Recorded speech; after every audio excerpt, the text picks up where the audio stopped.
नमस्कार दोस्तों, मैं अंकुर उपाध्याय स्वागत करता हूं आप सभी का आपके अपने YouTube channel share market analysis में। यहां आप सभी के साथ बात करना चाहूंगा 3 दिन की लंबी छुट्टी के बाद अमेरिका का बाजार खुला। डाउ फ्यूचर, नेस्डैक फ्यूचर सब कुछ हरे निशान में दिख रहे थे पूरे दिन के दौरान, लेकिन जब मार्केट ओपन हुई तो फ्लैट थे और अब भी नीचे आते हुए दिख रहे हैं। डाउ जोन्स अराउंड 170 पॉइंट्स नीचे है, लेकिन बाकी के इंडाइसेस अमेरिका के तेजी में दिख रहे हैं। फॉर एग्जांपल नेस्डैक इंडेक्स में आधे % की रैली आ रही है। S&P 500 बिल्कुल फ्लैट है, पॉजिटिव साइड पे। रसल 2000 में 1/4% की तेजी है, तो हल्की हल्की तेजी देखने को मिल रही है, ज्यादा कुछ खास है नहीं मूवमेंट। और अमेरिका में डाउ जोन्स तो नीचे भी आता हुआ दिख रहा है। बात करें यूरोपियन मार्केट्स की तो FTSE 0.5% नीचे है, डेक्स में आधे % के करीब की गिरावट है और कैक लगभग 1% नीचे आता हुआ दिख रहा है। एशिया पैसिफिक बात करी जाए तो निकाई मतलब यहाँ भी लाल निशानी है, कुछ खास मजा आ नहीं रहा है बाजारों में इस समय। इंडेक्स लेवल पे निफ्टी भी आपके लिए आज 44 पॉइंट नीचे बंद हुआ था। मैंने कल इसी समय जब आखिरी वीडियो शूट करी थी तो क्लियरली बोला था 23,200 अगर निकलेगा मंगलवार और बुधवार में तभी आपको लॉन्ग पोजीशन बनानी है, अदरवाइज अगले 2 दिन के लिए शॉर्ट पोजीशन के लिए ध्यान दो। 23,050 से 23,100 की रेंज में निफ्टी जैसे ही आए आपको शॉर्ट करना है, दैट्स इट।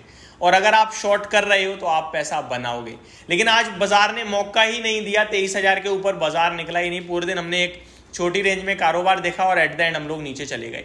अब बात करूं अगर आज के FIDIs के डेटा की कि कैसा रहा है उनका आज का पूरा ट्रेडिंग सेशन, तो वो भी एक बार आपके साथ डिस्कस करना चाहूंगा, क्योंकि हमने पूरे दिन के दौरान देखा कि मार्केट ना कुछ खास तेजी में आ ही नहीं रहे थे।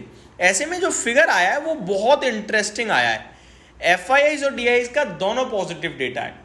फिर ये मार्केट क्यों टूटा है? ये टूटा है दोस्तों, फ्यूचर्स में कुछ गड़बड़ निकलेगी।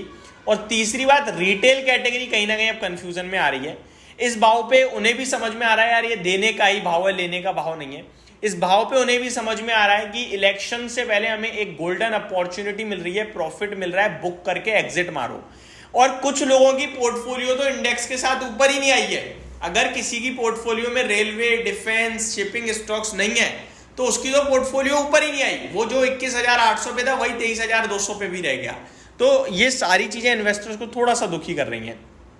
DIs की बात करूं तो 3,231 करोड़ का मुनाफा आज बाइंग करते हुए दिखे हैं और FII 65 करोड़ की बाइंग करके गए हैं। तो छोटी FIIs ने तो आज काम ही नहीं करा, ये बोल लो आप।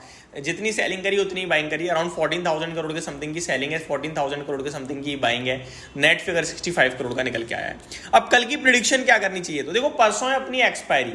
कल की प्रिडिक्शन में मेरा सिंपल सा लॉजिक है, मैं शॉर्ट साइड पे नीचे के लेवल्स मेरे लिए कुछ भी नहीं है और ऊपर में मेरे लिए 23,200 है। अगर आप एक दिन और एक्सटेंड करो यानी कि एक्सपायरी पे प्ले करना चाहो तो 23,200 अगर निकलेगा तो शॉर्ट कवरिंग भी ट्रिगर होगी। अदरवाइज 22,800 तक मेरे को लगता है बाजार इजीली आपके लिए पहुंच सकता है। और उसके बाद अब जो नीचे पोजीशन बनेगी वहां पे फ्रेश डेटा बनेगा आपके लिए कल एक्सपायरी के लिहाज से। और मंथली एक्सपायरी है, शांति से नहीं होगी। आपका विक्स 24 पे खड़ा है, ये बिल्कुल नहीं भूलना है। आपका विक्स 24 पे खड़ा है तो ये बाजार को इतनी आसानी से जो है ना, मतलब प्रॉब्लम क्रिएट करेगा ही करेगा ये बाजार के लिए। विक्स इतना ऊपर होना ये बहुत ही खराब संकेत है। जो लोग नए बाजार में आए उन्हें विक्स की अभी इंपॉर्टेंस पता नहीं होगी, लेकिन ट्रस्ट मी 24 का विक्स आपका 2 साल के हाइस पे खड़ा है। नॉर्मल विक्स आपका 12 से 15 की रेंज में रहता है, लोएस्ट पॉइंट 10 का होता है। बट अभी जो विक्स है ना 24 पे, ये ऐसी वॉलेटिलिटी दिखाने वाला है आपको जो आप भी महसूस करोगे और हम भी महसूस करेंगे। स्क्रीन पे ऐसे रुलाएगा ये, तेजी तो तेजी, मंदी तो मंदी।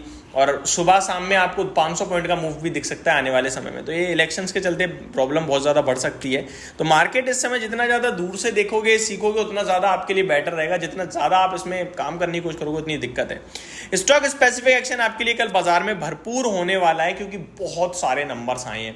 अब नंबर्स में बड़े नामों की अगर मैं आपके साथ डिस्कशन करूँ तो यहाँ पे मेरे पास एक तो स्क्रीन पे अपडेटेड लिस्ट नहीं है। मैं आपके साथ वो स्टॉक्स डिस्कस कर सकता हूँ जिनके नंबर्स आज आ चुके हैं, बट कैसे आए हैं वो मैं आपके साथ डिस्कस नहीं कर पाऊंगा। लाइक IRCTC हो गया, लिंडे इंडिया हो गया, प्रेस्टीज स्टेट हो गया, General Insurance, Brigade Enterprises, ITI, Aditya Birla Fashion, East India Hotels, NBCC, Amara Raja, RR Kabel, Aster DM Health Care, RITES, Engineers India, ये सारे वो स्टॉक है जो आज अपने नंबर पेश करते हुए दिखे और कल इन पे रिएक्शंस देंगे। कल का दिन भी बहुत सारे नंबर पेश करने का होगा, क्योंकि अब क्या है, आपका रिजल्ट सीजन एंड हो रहा है। अब रिजल्ट सीजन जब एंड होता है ना तो एक दिन में 200 कंपनियां नंबर पेश करती हैं, क्योंकि गाइडलाइन तो सबको फॉलो करनी ही करनी है। अब कल के लिए कहाँ पे आपको नजर बनानी है रिजल्ट्स के लिहाज से, वो एक बार मैं आपके साथ डिस्कस कर दूं। ट्रस्ट मी, ये जो अगले 3 ट्रेडिंग सेशन है ना, ये बहुत इंपॉर्टेंट है। कल रिजल्ट्स वगैरह के चलते, परसों एक्सपायरी और उसके बाद समाप्त। क्या समाप्त? वीकली क्लोजिंग, मंथली क्लोजिंग, सब आएगा आपके लिए कल, फ्राइडे को, सॉरी। तो अब अगले 3 ट्रेडिंग सेशन में डेटा बनेगा बहुत स्ट्रॉन्ग। प्लस आपके लिए रिजल्ट सीजन पास आ रहा है, तो वो सॉरी इलेक्शंस के रिजल्ट्स पास आ रहे हैं, तो वो एक अलग अपने आप में ट्रिगर बन जाएगा। अब कल कहाँ नंबर आने वाले हैं ध्यान दीजिए। Tata Steel, Cummins India, Samvardhana Motherson, Alkem Lab, Mazagon Dock, Cochin Shipyard और गार्डन रीच के दमदार नंबर्स के बाद मजगांव डॉक के कल नंबर आने वाले हैं। SJVN, GMR airports, Ipca lab, KIOCL, Emami के रिजल्ट्स आई थिंक आज इमामी पेपर के नंबर आए हैं। ये इमामी दूसरा वाला FMCG वाला है।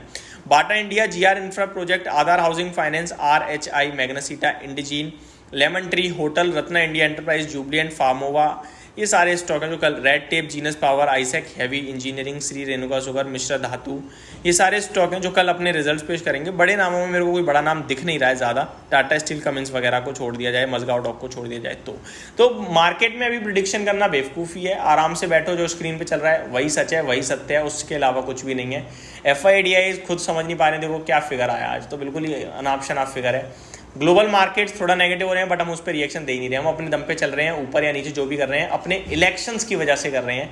तो ये मेरी तरफ से आपके लिए एक short and simple updated video. Hope आपको सारी चीज़ें समझ में आई होंगी। Thank you so much for watching this video. Good night guys.